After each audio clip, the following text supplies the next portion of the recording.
नमस्कार दोस्तों, मेरा नाम ललित सिंह चौहान है। जैसा कि आपने हमारे वीडियो टाइटल में देखा कि 1 रुपये में भगवान मिलते हैं। आप लोग सोच रहे होंगे 1 रुपये में भगवान कैसे मिलते हैं। और हम लोगों को तो पूरी ज़िंदगी पूजा करते करते कुछ लोग तो 70-80 साल के बूढ़े तक हो गए पर भगवान नहीं मिले। और आप लोग सोच रहे होंगे वीडियो टाइटल में लिखा है कि 1 रुपये में भगवान कैसे मिलते हैं। चलिए ज़्यादा इधर उधर की बात ना करके सीधे पॉइंट की बात करते हैं, सीधे मुद्दे की बात करते हैं कि भगवान 1 रुपये में कैसे मिलते हैं। तो इस बात को हम समझने के लिए एक छोटी सी स्टोरी की सहायता लेते हैं। चलिए एक छोटी सी स्टोरी के द्वारा इस बात को समझने की कोशिश करते हैं। एक 8 साल का बच्चा अपने हाथ में 1 रुपया दबा के बाजार में घूम रहा था और वो एक दुकान पे गया और दुकानदार से बोला कि आपकी दुकान पे हमें 1 रुपये में भगवान मिलेंगे। दुकानदार ने बोला, क्या मांग रहा है, पागल तो नहीं है ये। उसने उसको पागल समझ के भगा दिया। फिर वो दूसरी दुकान पे गया, उसको भी 1 रुपया दिखाते हुए बोला कि आपकी दुकान पे भगवान मिलेंगे क्या। उसने बोला, कैसा बच्चा है, क्या मांग रहा है, ये तो पागल लग रहा है। उसने भी उसको भगा दिया। फिर तीसरी दुकान पे गया, चौथी दुकान पे गया। धीमे धीमे उसने 30 से 40 दुकान तक बाजार की घूम ली, लेकिन उसको कुछ भी नहीं मिला। किसी ने उससे प्यार से भी बात नहीं की, लेकिन उसको विश्वास था कि मुझे भगवान इसी बाजार में मिलेंगे और बड़ी ही आसानी से 1 रुपये में प्राप्त हो जाएंगे। लेकिन उस बच्चे के अंदर बहुत ही विश्वास था। फिर वो एक दुकान पे जाता है और 1 रुपया दिखा के दुकानदार से बोलता है कि आपकी दुकान पे हमें 1 रुपये में भगवान मिलेंगे क्या।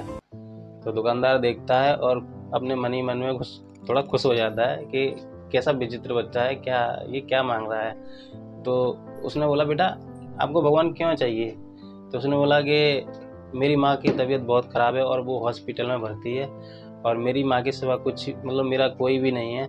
अगर मेरी माँ को कुछ हो गया तो मेरा ध्यान कौन रखेगा, वही मुझको खाना खिलाती है, मेरा लालन पालन करती है। मेरी माँ के सिवा और कोई भी नहीं है और डॉक्टरों ने बोला है कि आपकी माँ को भगवान के सिवा कोई भी नहीं बचा सकता है।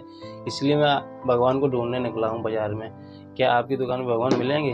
तो दुकानदार ने बोला, हाँ बेटा, भगवान हमारी दुकान पे ही मिलते हैं और 1 रुपये में ही मिलते हैं, आप टेंशन मत करो।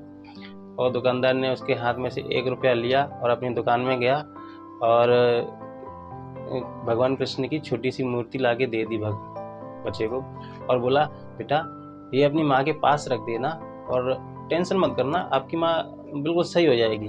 तो बच्चा खुश हुआ और बच्चे ने भगवान कृष्ण की मूर्ति लेके और हंसता खेलता हुआ हॉस्पिटल में आ गया और अपनी माँ के तकिए के पास भगवान कृष्ण की मूर्ति रख दी। तो दूसरे दिन देखते हैं कि उस हॉस्पिटल में कुछ स्पेशलिस्ट डॉक्टरों की टीम आती है और उसकी माँ का ऑपरेशन कर देती है और उनकी माँ का ऑपरेशन सक्सेसफुल हो जाता है और कुछ दिनों के बाद उनकी माँ एकदम स्वस्थ और अच्छी हो जाती हैं। तो कुछ दिनों के बाद जब वो सही हो जाती हैं तो डॉक्टर लोग उनकी छुट्टी कर देते हैं। जब छुट्टी होने को आती है तो जब हॉस्पिटल का बिल देखती है बच्चे की माँ तो बहुत परेशान हो जाती हैं कि इतना सारा पैसा कौन भरेगा, मेरे पास तो 1 रुपया भी नहीं है। तो डॉक्टर बोलते हैं, चिंता की कोई बात नहीं है, आपका पेमेंट एक व्यक्ति ने कर दिया है और आपके लिए एक चिट्ठी छोड़ी है। तो बच्चे की माँ जब चिट्ठी पढ़ती है तो उनकी आंखों में आंसू आ जाते हैं। उसमें लिखा होता है कि आपकी जान मैंने नहीं बचाई है, आपकी जान भगवान ने ही बचाई है।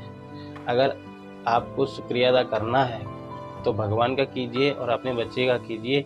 तो 1 रुपये में बाजार में भगवान की कीमत लगाने निकला था। शायद उसके 1 रुपये से खरीदे हुए भगवान ने ही आपके बिल के पेमेंट भरे हैं। दोस्तों, अगर मन में विश्वास हो और सच्ची श्रद्धा हो भगवान के प्रति तो लाखों और करोड़ों रुपए की ज़रूरत नहीं पड़ती है। भगवान को मैं कहता हूँ, भगवान को 1 रुपये में ही खरीदा जा सकता है। दोस्तों, शायद अब तो आपको समझ में आ गई होगी बात, जिस वीडियो के माध्यम से मैं आपको बताना चाहता था। अगर ये वीडियो आपको अच्छा लगा हो तो एक लाइक और सब्सक्राइब जरूर कर देना।